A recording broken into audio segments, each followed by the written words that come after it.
Bonjour à toutes et à tous, c'est Ahmed, j'espère que vous allez bien, j'espère que vous avez apprécié la vidéo d'hier. Je persiste et je signe, c'est méga boule. Malgré quelques informations techniques qu'on est en train d'observer, et honnêtement, c'est la pire Golden Cross qu'on a pu imaginer sur Ethereum, on va en parler juste après. Jérôme Powell dégage, Donald Trump l'a annoncé.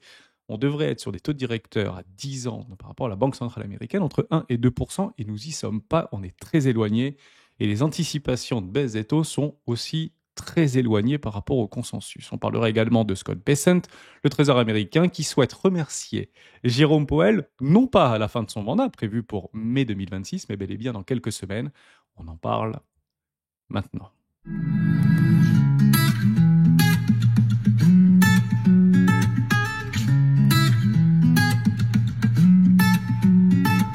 Et juste avant de commencer, je vous invite toujours à rejoindre Score des rois du marché. Vous trouverez le lien dans la description. Avec grand plaisir de vous répondre. C'est Ma ou Verra. Avec grand plaisir, je reprendrai là où on se trouve très exactement dans le cycle market historique sur des modèles qu'on peut utiliser entre la majorité précoce et les institutionnels. Et merci également pour ton témoignage. C'est assez rare d'avoir des témoignages sur cet onglet, sur ce salon qui s'appelle Psychologie Mindset dans Académie des Rois. C'est complètement disponible pour tout le monde.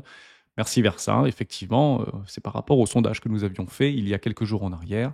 Vous êtes 85% à aller jusqu'au bout, tenir bon dans la souffrance et dans la douleur. 15% à regretter d'avoir mis un premier pied dans l'espace de la crypto-monnaie. Bravo à vous, j'ai envie de dire. C'est pas maintenant qu'il faut capituler, c'est pas maintenant qu'il faut vendre. On vend, quel que soit le timing qu'on aura sélectionné, quand c'est l'euphorie, tout simplement. Et actuellement, on est très loin de cette euphorie-là, même si des bonnes news nous ont été parvenues. Formidable. Nous sont parvenus. Ici, Order Flow, Marstouf, toujours pareil. Merci pour tes partages quotidiens. Bon, les Wells continuent à pousser. Il semblerait qu'il nous manque un chouïa pour aller chercher toute la liquidité qui se trouve au nord. Moi, en tout cas, je la joue actuellement. Il n'y a pas réellement beaucoup d'éléments qui nous expliquent qu'on devrait aller faire marche arrière. Le seul élément qui m'a dit oh, ça commence un petit peu à être chaud, c'est ici les baleineaux qui ont complètement vendu et sell-off ce marché. Et le cours a fait que ranger. Alors, excusez-moi du terme, par rapport à une volatilité de moins 2%, le cours fait rien. C'est un encéphalogramme plat, ce truc. Donc, on attendra toujours simplement les baleineaux qui souhaitent reprendre le momentum et nous pousser pour aller chercher enfin cette liquidité. Et ça, impossible de le timer. Donc, soit vous y êtes et vous le jouez parce que vous avez vos informations techniques qui permettent de le jouer, soit vous jouez à l'inverse. À ce moment-là, vous avez d'autres indicateurs techniques qui vous expliquent que ça va plutôt aller au sud. Mais si vous y êtes, il faut le jouer. Maintenant, on n'est pas très bien positionné sur pas mal de crypto-monnaies, plutôt sur des tops au niveau de Bitcoin et sur un milieu de range ou un petit peu en discount, légèrement discount sur Ethereum. Et je l'ai joué. Honnêtement, c'est la pire Golden Cross de l'histoire d'Ethereum, cette histoire. C'est quoi ce truc là? On est en train de crosser, le machin, il fait strictement rien. On est même parti chercher la liquidité. Qu'est-ce qu'on fout ici, quoi? Franchement. Et je vais aller encore même plus loin. Alors, en passant, ça bloque. Ça bloque sur quoi? Sur des trendlines baissières. C'est toujours pareil. Quand on trace des trucs, nous, on les bouge pas. Et on est exactement sur cette trendline baissière à 2530 $ actuellement. Vas-y, cross.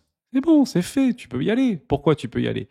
Parce qu'on a eu des informations extrêmement intéressantes, notamment du côté ici de Rex Osprey. Ok, c'est quoi Rex Osprey? Je vous explique très rapidement. C'est un fonds d'investissement qui a actuellement à peu près 1 milliard de dollars sous gestion. Si vous prenez le groupe avec le rapprochement, c'est 5 milliards de dollars sous gestion. Ils ont déjà un ETF Bitcoin Trust qui aujourd'hui capitalise 150 millions de dollars de capitaux. C'est que dalle. Voilà, on va pas se mentir, c'est rien, c'est une goutte d'eau. Mais la news a plutôt été bien prise, que ce soit du côté d'Ethereum ou que ce soit du côté de Solana, que vous voyez ici, avec une augmentation, on peut le mettre en horaire, juste là de 5%, finalement beaucoup de dérivatifs, et on vient ravaler un petit peu tout ce qu'on avait été parti chercher. Ok, mais la news était bonne, nous ce qui nous intéresse c'est plutôt la news, c'est pas la volatilité de court terme, et on a break. Ici, on a tenté de break cette trendline baissière. Si on repasse au-dessus, c'est plutôt positif. On a consommé ce M-top, qui n'est pas franchement un M-top. On est parti chercher les petits déséquilibres de marché. On revient sur une neutralité et on semble structurer quoi? Un W, un double bottom, ici en hebdomadaire. Donc si on vient chercher ici, je pense que c'est l'accélération. On est plutôt bien positionné. Ethereum également, un petit peu en discount. Il faut tout simplement jouer si vous êtes plutôt haussier actuellement sur ce marché. Ce qui est formidable, c'est que ce n'est pas que Solana. C'est Ethereum également, vous le voyez ici, ETH plus Sol Staking ETF. Oh, on va le regarder très rapidement. Vous l'avez également juste ici, Rex Opse, Sol Staking ETF et Rex Opse ETH Staking ETF. Ça signifie quoi? Quelque chose de très simple. c'est que c'est bon, on a le feu vert. BlackRock aura son ETF staking, Fidelity aura son ETF staking, tout le monde aura son ETF staking, que ce soit du ETH, que ce soit du Solana, que ce soit du AVAX, que ce soit ce que vous voulez. C'est bon, la machine est lancée. Je trouve ça juste délirant qu'on ait commencé par Solana plutôt que ETH, alors que les dépôts ont été faits de façon conjointe, me semble-t-il. Bon, je peux sur le temps passant me tromper. Maintenant qu'on a ça, ça devrait être valide, suivant les estimations, dès demain, le 2 juillet, mercredi 2 juillet 2025. Est-ce qu'il y aura une réaction sur le cours? Je pense que personnellement, non. Moi, ce qui m'intéresse, c'est pas de jouer Solana, c'est plutôt de jouer Ethereum, puisque la SEC a validé tout simplement le côté Solana. Donc, il n'y a aucune raison qu'il invalide le côté Ethereum. On reparle très rapidement au niveau de l'abri qui monte au front par rapport au défendre Donald Trump. Il semblerait que Bessent, donc Scott Bessent, le secrétaire du Trésor américain, veuille remplacer Jérôme Powell dans les semaines qui viennent. Alors, est-ce que c'est remplacé dans les semaines qui viennent? En somme, Jérôme dégage.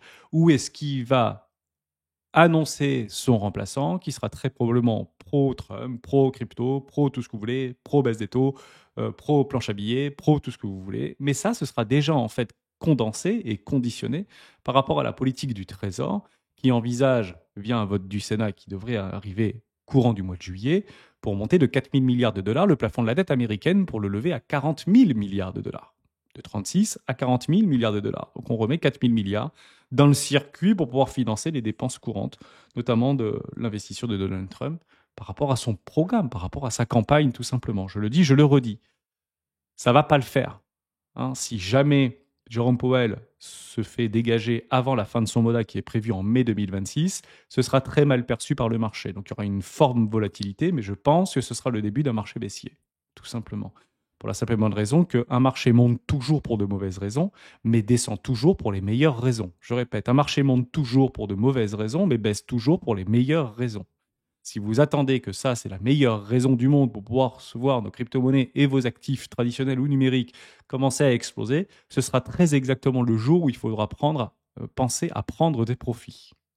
Et on n'y est pas. On a encore franchement du temps.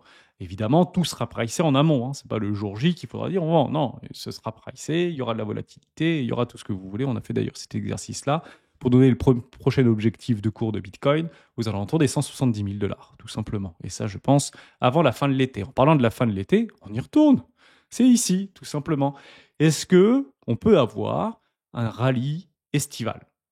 On connaît bien ces adages, buy the rumor, sell the news. On connaît également sell him and go away, achète en hiver et vend au printemps. Mais il semblerait que des années post-halving sur Bitcoin soient plutôt enclins à la volatilité haussière sur les crypto-actifs et notamment Bitcoin. Moi, ce qui m'intéresse, c'est pas de regarder ce qui s'était passé en 2016. Parce que je m'en fous ce qui s'est passé en 2014. Je m'en fiche encore plus ce qui s'est passé en 2022. Moi, ce qui m'intéresse, c'est ce qui s'est passé pendant les années post-halving. 2013, 2017, 2021.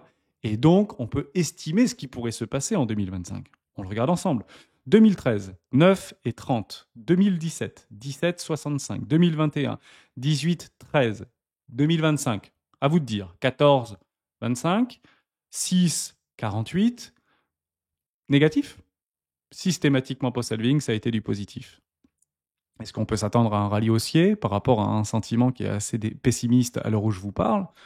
Moi, je pense que tous les ingrédients, hormis le fait qu'il faut peut-être encore arracher quelques stops, parce que les gens sont peut-être un petit peu trop sur des leviers actuellement, même si au niveau des phonings, c'est relativement bien équilibré, je pense qu'il manque strictement rien pour faire un décalage de cours et de voir les marchés s'intensifier, sachant que les indices nous ont donné la direction, nouvel all-time high, notamment sur les S&P 500, nouvel all-time high, notamment du côté du Nasdaq, et une meilleure performance sous-jacente par rapport au CAC 40 avec les bénéfices réinvestis. Donc la performance relative de début d'année est plus forte sur CAC 40 que sur Nasdaq, soit dit en passant. Donc formidable à observer par rapport à ce relais vis-à-vis de cette grosse dégradation qu'il y avait eu précédemment. Bon, c'est formidable. Donc il semblerait qu'il y ait eu quand même... Alors attention, je parle ici par rapport aux institutionnels ou les flux institutionnels du côté des actions européennes. Donc pas que CAC 40, un DAX également. DAX est dans un très beau trend. Beaucoup parleront de bulles ici. Il semblerait que les actions européennes soient privilégiées par les fonds américains, pas au détriment des actions US. Quand même relativement pour. Les particuliers, c'est très exactement le contraire. Donc il semblerait que généralement cette fête-là ne dure pas si longtemps. Je vous en avais parlé. Je reviens par rapport à ces messages de SEMA ou de Verera. Ok. Je vais vous situer exactement où est-ce qu'on est. Market cycle.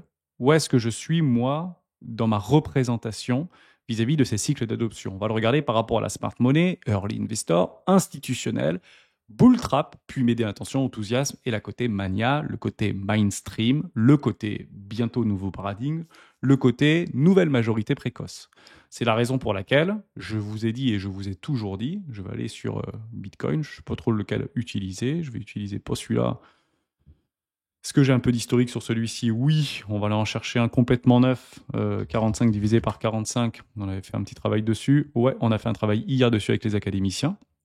Donc voilà ce qu'on peut regarder, et je le colle. Est-ce que ça marche? Oui, ça fonctionne, c'est formidable. Je passe en hebdomadaire, c'est quand même beaucoup plus simple, et je vous montre où est-ce que je suis, tout simplement. Voilà. Pour moi, on est là-dedans. Voilà. Vous avez la première phase, la smart money, les VC, la bulle, phase institutionnelle, donc je l'ai très très mal fait, mais vous avez compris un petit peu le truc. Puis la phase institutionnelle, le first sell-off. Donc le first sell-off, c'est le bear market de 2022-2023. Et maintenant, on rentre dans la phase mania. Donc on est sur un super cycle actuellement, ou en tout cas, on rentre dans ce qui pourrait se produire sur un super cycle. Maintenant, est-ce qu'on peut aller chercher les 200 000, 300 000, 400 000? J'en ai pas la moindre idée. Est-ce que ce sera assuré? Oui, bien évidemment. Moi, je ne sais pas ce que ça va faire.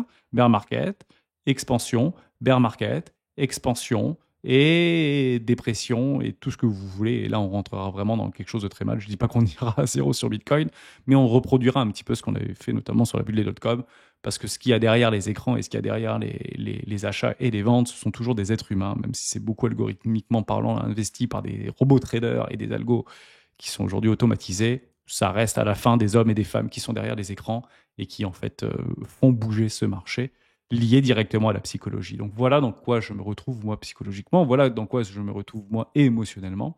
Je pense qu'on est à l'aube de quelque chose de juste formidable, notamment sur Bitcoin. Et ça, vous le prenez de la même manière du côté de nos cryptoactifs préférés. Et il y aura toujours un décalage par rapport à Bitcoin vis-à-vis de l'ensemble de l'écosystème. Bitcoin sera toujours en avance par rapport à ce qu'on est en train d'observer. C'est la raison pour laquelle je reste bullish sur ce marché, ni plus ni moins. On a donc fait le tour de tout ce qu'on voulait dire. Si Jérôme Powell saute, c'est dramatique pour le marché. J'espère qu'il ira jusqu'à la fin de son mandat et le marché pourra aisément le pricer. En numéro 2, Solana, Ethereum. Sur le staking, c'est donc validé, c'est juste formidable. La SEC a levé le levier. Ici, par rapport au cycle et des super cycles, donc qu'est-ce que je ferais vis-à-vis de cette dimension-là? Si jamais, finalement, soit il y a un nouveau L-Saison ou un L-Saison et tout va en l'air et c'est juste formidable. Donc, soit il n'y en a pas et finalement je ne connais pas l'avenir. Dans les deux cas, je le traiterai en fait via des fonds indiciels, tout simplement. Voilà. Donc j'arrêterai de faire du stock picking ou du crypto picking, en tout cas beaucoup moins. J'investirai dans des projets très early en tant que VC ou sur des phases OTC, mais j'irai beaucoup moins chercher les promesses de ces projets-là qui finiront de toute manière et très probablement par disparaître. Donc voilà ce qu'on est en train de vivre actuellement. Et on l'a bien, cette phase mania. Vous voyez bien ici la phase mania avec Donald Trump. C'était fin d'année. Et maintenant, on va repartir. Merde, c'est pas compliqué, je vous le donne en mille. Si on revient aux 170 000 $, oh, enthousiasme. Puis, on arrive aux 200 000 $, greed. Puis, très rapidement, le nouveau paradigme, Bitcoin, tout a gagné, machin. J'espère que nos cryptos vont suivre. Et puis, derrière, le bull trap et le retourne. Et plus personne ne pensera que ce marché pourra tomber. Je vous rappelle une chose qui est essentielle dans la gestion psychologique des marchés financiers. S'il y en a qui pensent que ça va baisser, ça baissera pas. C'est bien qu'à un moment donné, il faut avoir dans les commentaires, Hermès, arrête de dire de la merde, Bitcoin ne repassera jamais en dessous des 170 000 $. Vous me rajoutez, c'est mathématiquement impossible et c'est bon. On a le top, ou en tout cas on se rapproche du top. Actuellement, peu me disent ça, voire aucun ne me disent ça. Et c'est très exactement ce qu'on me disait en 2021. Bitcoin ne peut pas repartir en dessous des 52 000 $ ou en dessous des 56 000 $. C'est pas possible. Ok. Petit tour à 15 000 $. Donc, tant qu'on n'a pas ça, on comprend bien que émotionnellement et psychologiquement, nous n'y sommes pas. Et on monte pour de mauvaises raisons, soit dit en passant. Ou en tout cas, on ne monte pas pour les bonnes raisons. C'est ce qu'on pourrait éventuellement dire, puisque on les accumule. Je vous renvoie sur une vidéo si vous restez jusqu'à la fin de cette vidéo et je vous en remercie. Dernière vidéo de Echo. Franchement, l'angle d'attaque est extrêmement intéressant. Moi, je trouve ça assez dingue. Les USA cachent quelque chose, c'est bien pire que prévu, la chute de Donald Trump. J'ai beaucoup aimé l'angle d'attaque qui a été pris sur cette vidéo. Je vous la mets ici, là, sur l'écran, comme ça, si vous voulez aller la regarder, allez-y. Franchement, c'est intéressant. Et ça permet de mieux comprendre, à l'intérieur même des États-Unis, comment a été traitée la gestion de l'attaque iranienne contre l'Iran de Donald Trump par rapport à ce qui s'était passé, notamment en 2001, le 11 septembre 2001. L'angle d'attaque est franchement bon et je pense qu'on rentre dans un nouveau paradigme et ça renforce ma thèse d'un environnement mondialisé polarisé. Franchement, bravo. L'angle d'attaque est très bon. Je pense que cette chaîne ira loin. On se retrouve demain dans une prochaine vidéo des rois du Bitcoin. Ciao.